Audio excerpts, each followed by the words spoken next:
여러분 안녕하십니까? 뉴스투데이 제주입니다. 도내 한 국제학교 학생이 코로나19 확진 판정을 받아 학교 전체가 폐쇄됐습니다.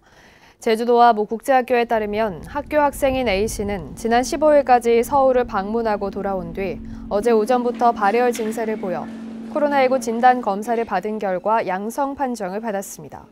학교 측은 학부모들에게 학교 폐쇄와 가상학습 전환을 공지했고 방역당국은 도내 65번째 확진자인 A씨의 방문한 장소와 접촉자를 파악하기 위해 역학조사를 벌이고 있습니다.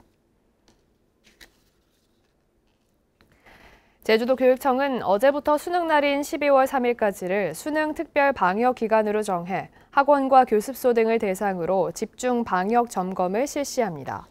또 수능 일주일 전부터는 대면 교습과 이용을 자제하도록 권고했습니다. 교육당국은 이 기간에 학원과 교습소 강사와 직원도 교육부의 자가진단 앱을 사용하도록 했습니다. 제주도 내 최고층 건물인 드림타워의 개장을 앞두고 하수 처리와 교통체증, 빛반사 문제 등이 우려되고 있습니다. 원희룡 지사는 드림타워로 인한 주민 불편과 하수 처리에 문제가 없도록 행정이 적극 나서겠다고 밝혔습니다. 오승철 기자가 보도합니다. 준공 허가를 받고 연내 개장을 준비 중인 제주 최대 규모의 건물인 드림타워. 건물 외벽이 유리로 돼 있어서 벌써부터 주변 주민들이 빛 반사 문제로 고통을 호소하고 있습니다.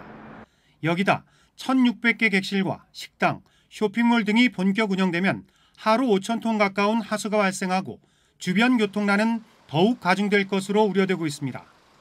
도정 질문에서도 드림타워 문제가 쟁점이었습니다. 문경은 의원은 제주시 도두동 하수처리장이 지금도 포화 상태라며 하수처리 대책을 따져 물었습니다. 이 하수처리 문제, 제가 보기에는 당장 이게 문제가 될 게 이 부분인 것 같은데. 원희룡 지사는 절수시설과 중수제이용으로 하수 발생량을 최대한 줄여 1,700톤은 하천에 방류하고 220톤 정도만 하수처리장으로 보낼 계획이어서 큰 문제가 되지 않을 것이라고 답했습니다. 순환을 거쳐 나오는 물들도 미니 하수처리장 수준의 이 정화시설을 갖췄습니다. 그러면 최종적으로 이 방류되는 것은 1일 220톤으로 현재는 계획을 되고 있고요. 또한 광령과 도평 사이 도로를 비롯한 노영 오거리 주변 도로를 서둘러 확충해 교통량을 분산시키고 업체와 주민 사이의 빛 반사 문제 협의가 원만히 해결되지 않으면 행정이 개입하겠다고 강조했습니다. 만약에 대안이 미흡하다고 한다면 저희가 갖고 있는 모든 권한을 행사해서 주민들의 피해를 최소화할 수 있도록 업자들에게 저희들은 압박을 가할 것입니다. 시민단체는 식당과 사우나, 공중화장실 등이 하수 발생량 산정 기준에서 제외됐다며 철저한 검증을 예고하고 있어서 드림타워를 둘러싼 논란은 계속될 전망입니다. MBC 뉴스 오승철입니다.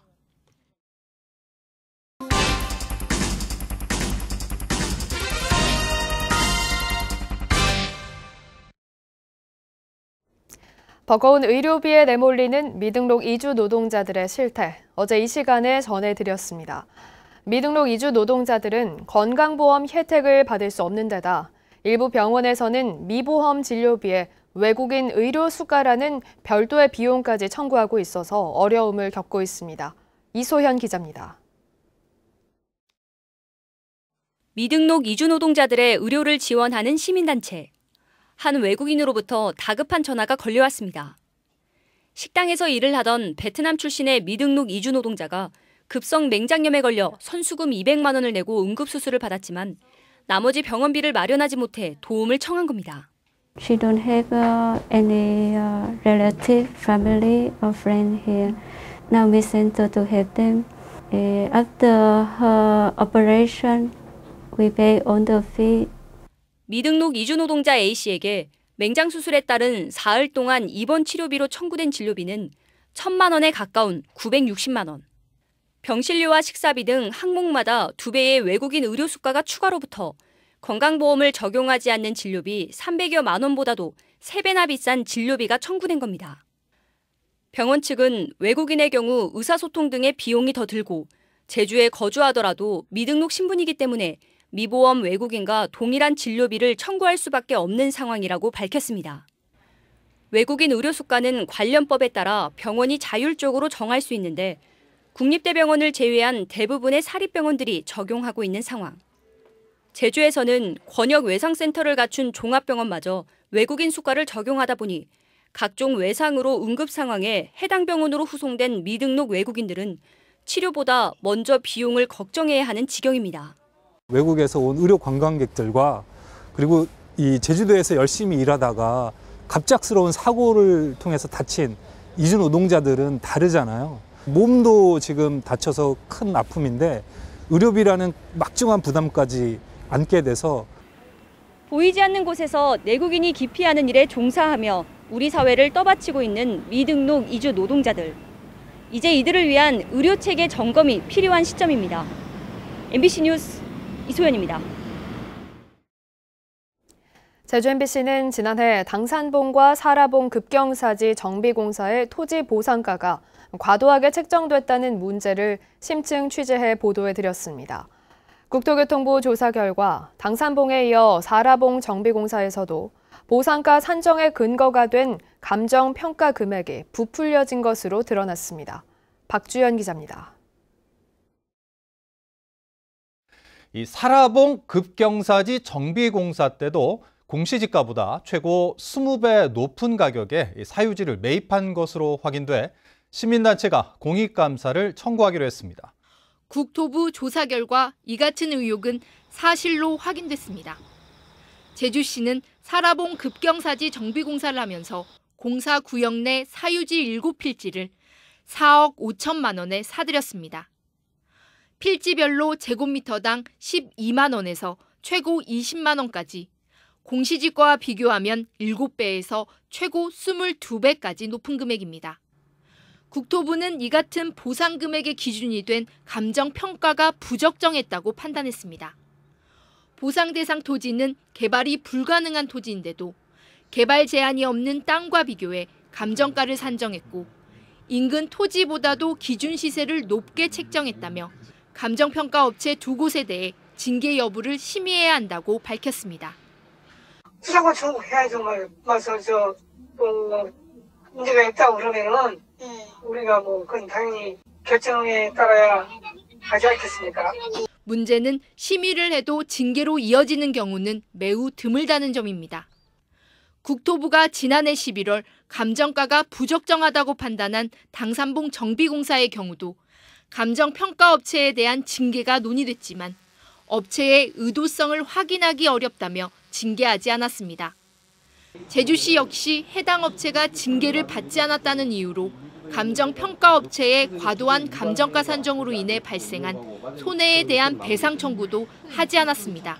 행정 차원에서 책임을 안 진다는 것은 결과적으로 똑같은 일을 반복하겠다는 얘기가 다르지 않다고 보고요. 이렇게 됐을 때는 도민들의 세금이 허투루밖에 쓰일 수 없는 그런 상황이 반복될 거기 때문에 이에 대해서는 명확한 책임을 행정 차원에서 져야 된다고 봅니다. 감정가 산정이 부적정하다고 판단해도 제재를 가하기 어려운 상황이 반복되면서 보다 객관적으로 업체를 선정하기 위한 시스템 개선과 잘못된 보상가 지급에 대해 담당 공무원도 함께 책임지는 제도 마련이 시급합니다. MBC 뉴스 박주연입니다.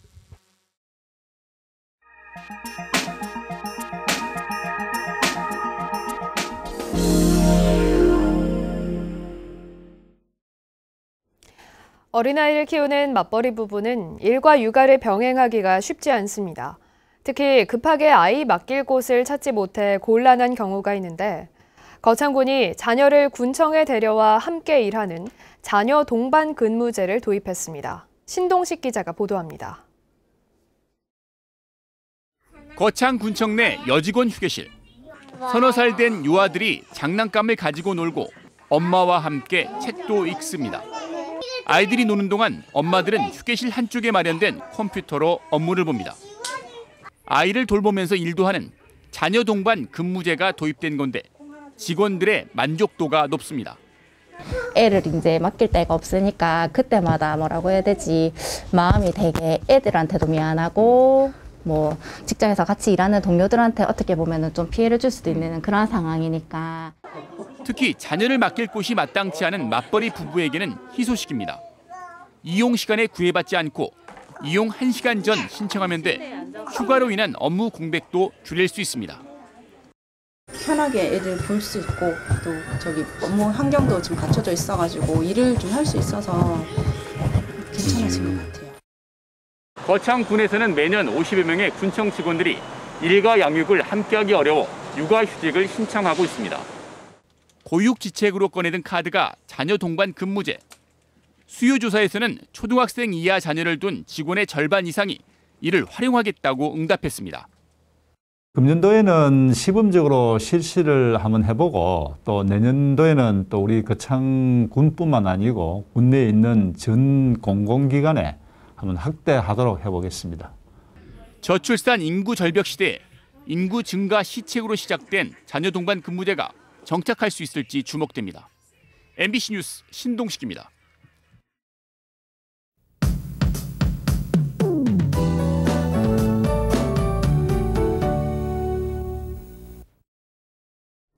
오늘 아침 출근길 옷차림 따뜻하게 하셔야겠습니다. 비구름이 물러간 뒤 찬 공기가 남하면서 기온이 뚝 떨어졌는데요. 현재 제주시 아침 기온 13도로 어제보다 8도가량 낮은 기온 보이고 있습니다.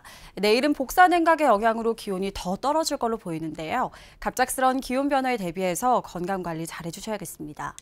오늘 대체로 흐리겠고 고기압의 영향으로 아침까지 남동부를 제외한 지역에서는 5mm 미만의 약한 비와 함께 산발적으로 빗방울이 떨어지는 곳이 있겠습니다. 오후부터는 구름 많겠고요. 내일은 맑은 날씨가 예상됩니다. 다음은 자세한 지역별 날씨입니다. 현재 기온 대부분 지역이 13도를 보이고 있습니다. 낮 최고 기온은 남부 17도, 북부와 동부 14도, 서부 13도로 예상됩니다. 오늘 도서 지역은 흐린 가운데 현재 기온 14도를 보이고 있습니다.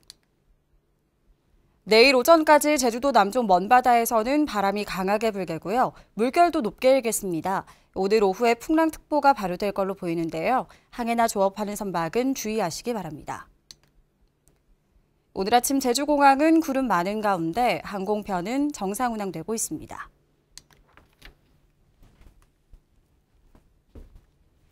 주간 날씨입니다. 절기 소설인 일요일에는 다시 비가 내리겠고요. 다음 주에는 기온이 한 자릿수까지 떨어지며 춥겠습니다. 날씨였습니다. 제주지방법원 제2형사부는 2001년 제주 시내 여관에 침입해 40대 여성을 흉기로 위협해 성폭행한 혐의로 66살 양모 씨에게 징역 3년을 선고했습니다. 양 씨는 사건 당시에는 검거되지 않았지만 이후 제주와 경기도 안산 등에서 3차례나 성범죄를 저질러 교도소에서 수감 중이었는데 최근 대검찰청이 성범죄자들의 DNA를 분석하면서 19년 전 범행이 추가로 확인됐습니다. 제주지방법원 제2형사부는 허위 계산서를 주고받아 세금을 포탈한 혐의로 기소된 양식장 사료 납품업자 56살 백모 씨에게 징역 3년에 집행유예 5년과 함께 벌금 10억 2,500만 원을 선고했습니다. 양식장 사료 납품업자인 백 씨는 2016년부터 양식장들과 허위 계산서 54억 원어치를 주고받거나 2억 원어치 계산서를 발급하지 않고 다른 사람 명의로 매출을 분산시키는 수법으로 세금을 포탈한 혐의로 기소됐습니다. 피해자가 재판 과정에서 출국하는 바람에 무죄가 선고돼 검찰과 법원이 책임 공방을 벌였던 중국인 성폭행 피고인이 구금된 지 10개월 만에 중국으로 출국했습니다. 제주지방검찰청은 최근 중국인 43살 A씨가 항소심에서도 무죄 판결을 받자 상고를 포기했고 출입국 외국인청은 A씨를 강제 출국시켰습니다. A씨는 1심에서 중국인 피해 여성이 법정에 출석하지 않자 증거가 없다며 무죄 판결을 받고 석방됐지만 검찰이 출국 정지를 신청해 출입국 외국인청의 보호시설에 구금됐었습니다. 가파도 새싹보리의 원산지 허위 논란과 관련해 사업을 지원했던 JDC가 예산 지원 중단을 검토하고 있습니다. JDC는 원산지를 속여 판매한 행위가 협약 규정을 위반하는 것으로 잠정 결론 내고 법무팀 검토를 거쳐 예산 지원 중단과 환수 여부를 결정할 계획이라고 밝혔습니다. JDC와 가파도 마을협동조합은 지난해 마을 공동체 사업협약을 통해 1억 원을 지원하기로 하고 지금까지 5천만 원을 지원했습니다. 원희룡 지사가 도립미술관장에 이나연 씨를 임용했습니다. 이 신임 관장은 다양한 저술 활동과 방송 채널을 진행한 미술 전문가로 제주문화예술재단 비상임 이사와 영상문화산업진흥원 인사위원 등을 지냈습니다. 신임 물정책과장에는 진기옥 전 제주도 수자원 총괄팀장이 승진 발탁됐습니다.